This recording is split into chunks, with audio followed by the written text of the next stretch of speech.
আমি এর আগে জাস্ট একটা 30 সেকেন্ড একটা তথ্য দিয়ে যে যেহেতু টকশোতে তথ্যের বিষয়টা বেশি হয়, সায়ন্তদা গত মে বা মার্চের একটা জরিপের হিসাবটা বলছিলেন যে দেশের 59% লোক ডিসেম্বরে নির্বাচন চেয়েছেন। তা আমাদের এখানে যখন এই জুনে যখন ইলেকশন নির্বাচন সংস্কার নিয়ে নানা ধরনের বৈঠকগুলো প্রধান উপদেষ্টার সাথে হয়েছে, তখন বিশেষ করে আপনার 5 থেকে 7টি প্রত্যেকটি গণমাধ্যমই হচ্ছে বিভিন্ন দলের, যেমন সালাউদ্দিন ভাইয়ের একটা মন্তব্য নিয়ে হচ্ছে একটা অনলাইন ভোট করছে, মির্জা ফখরুল ইসলাম স্যারের মন্তব্য নিয়ে একটা করছে, কিংবা হচ্ছে জামাতের আমিরের নাহিদ ইসলামের মন্তব্য নিয়ে। তো এখানে দেখা গেছে যে অধিকাংশই মতামত 80+% হচ্ছে এই ডিসেম্বর নির্বাচন কিংবা হচ্ছে ডিসেম্বরে নির্বাচন না হলে দেশ অরাজকতা হবে, এই যে এই ধরনের যতগুলো বক্তব্য দেওয়া হয়েছিল প্রত্যেকটা জরিপই 80+% হচ্ছে এর বিপরীতে ছিল। এবং এখন আপনি বলবেন সরি একটু সময় নেই, সেটা হলো না একটা বিজ্ঞান ভিত্তিক সার্ভে 8টা ডিভিশনকে কভার করে বড় স্যাম্পল সাইজ নিয়ে করা, সেটার সঙ্গে একজন ব্যক্তির একটা পত্রিকা বা টিভির স্ক্রলে দেওয়া এই যে শুধু পাঠকদের গুটি কয়েক মতামত, আর সেখানে একজনের 100 ফেক আইডি করার যে টেন্ডেন্সি ভার্চুয়াল মিডিয়া এবং এই পত্রিকাগুলোতে এই দুটাকে গুলাবেন। জাতীয়তাবাদী ফেক আইডি থাকার বেশি সম্ভাবনা অনলাইনে তাদের ঘোষণা দিয়ে বেশি হচ্ছে তাদের অনলাইন ছিল। নেতা তো ঘোষণা দিয়েছে ফেক আইডি, এখানে তো তাহলে তাদের নেতা ঘোষণা দিয়েছে। একসাথে আপনি একটা মিডিয়ার আপনি হয়তো বলতে পারেন যে ধরেন এখানে হয় কি মিডিয়ারও কিন্তু ফলোয়ার, মানে তার যে এটা কিন্তু আলাদা ফুললি।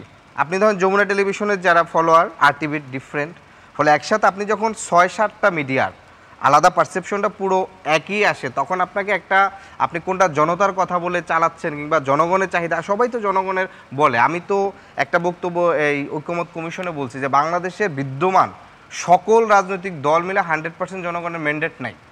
যদি 100% জনগণের ম্যান্ডেট থাকতো এবং কি 50+%ও জনগণের ম্যান্ডেট নাই সকল দল মিলে, যদি এটা থাকতে পারতো তাহলে তো ভাই 7ই জানুয়ারির আগে 64 দল মিলে হচ্ছে এক দফার ঘোষণা দিছে, সরকার পতন করার ডাক দিছে, জনগণ নামছে বা নামাইতে পারছে, পারে নাই।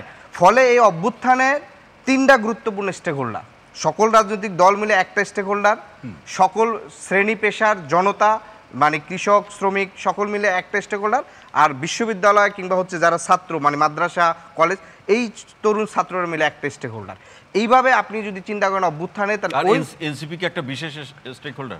না, এনসিপি বিশেষ স্টেক হোল্ডার না। এনসিপি যেহেতু এখন রাজনৈতিক দল, সে এখন রাজনৈতিক দল হিসাবেই আপনার হচ্ছে টিট হবে। ওই ছাত্রদের একটা ছোট্ট ফ্র্যাকশন হচ্ছে এনসিপি। না, এখানে ছাত্রদের একটা ফ্র্যাকশন বললে ভাই এরকম হবে না। এখানে এনসিপি হচ্ছে প্রাইভেট বিশ্ববিদ্যালয়কে বঞ্চিত করে দূরে ঠেলে দিয়েছে। এখানে শুধু ঢাকা বিশ্ববিদ্যালয় কেন্দ্রিক তারা দখল করে নিয়ে ছোট্ট একটা ফ্র্যাকশন মিলে এনসিপি হয়েছে। জি না, এনসিপি কি মিলে হচ্ছে সেটা ইতিহাস বিচার করবে কিংবা হচ্ছে ইতিহাস দ্বারা হচ্ছে নির্মাণ হবে। সায়ন্তদা একটা বিষয় বলছেন না, নীলুবার আপা বলছেন একটা গুরুত্বপূর্ণ বিষয় যে বড় দল হলে বড় সমস্যা এবং ঠোকাঠুকি এগুলো থাকবে, মানে এই যে থাকবে এই যে একটা থাকে বা থাকবে, মানে আপনি থাকবে বলছেন।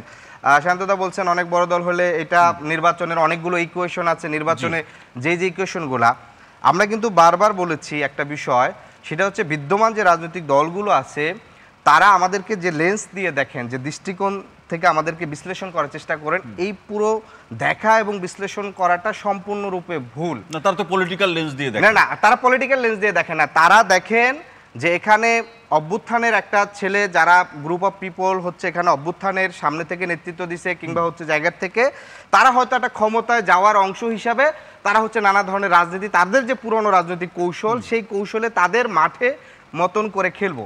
কিন্তু আমরা একটা জিনিস বলি যে ধরেন এই যে নির্বাচনে যতগুলো ইকুয়েশন আছে, নির্বাচন ইকুয়েশন সোজা হিসাব কি, বর্তমান যে সিস্টেমে বাংলা 54 বছর ইলেকশন হচ্ছে, আপনার একটা আসনে আপনার হচ্ছে আপনার যে নির্দিষ্ট বাহিনী থাকবে, আপনার ভোট কেন্দ্র আপনার দখলে রাখতে হবে, আপনার ওই ভোট কেন্দ্রে যে ওসি যে ইউনো দায়িত্বে থাকবে তাকে রাতে মোটা অঙ্কের টাকা দিয়ে হচ্ছে তাকে নিয়ন্ত্রণ করা, এই যে প্রবণতাগুলো, আমরা তো এইটারই পরিবর্তন এবং এইটারই একটা মৌলিক সংস্কার চাইছি। এবং যেটা নির্বাচন সংস্কার যে উদ্দেশ্য কমিশন করা হয়েছে তারাও কিন্তু নানা ধরনের প্রস্তাবগুলো দিয়েছে। আবার এই ছোট প্রশ্ন, 5ই আগস্টের পর থেকে আজকে কয় তারিখ, কি 25 তারিখ পর্যন্ত কি আপনারা এই বৈশিষ্ট্যের মধ্যে ছিলেন?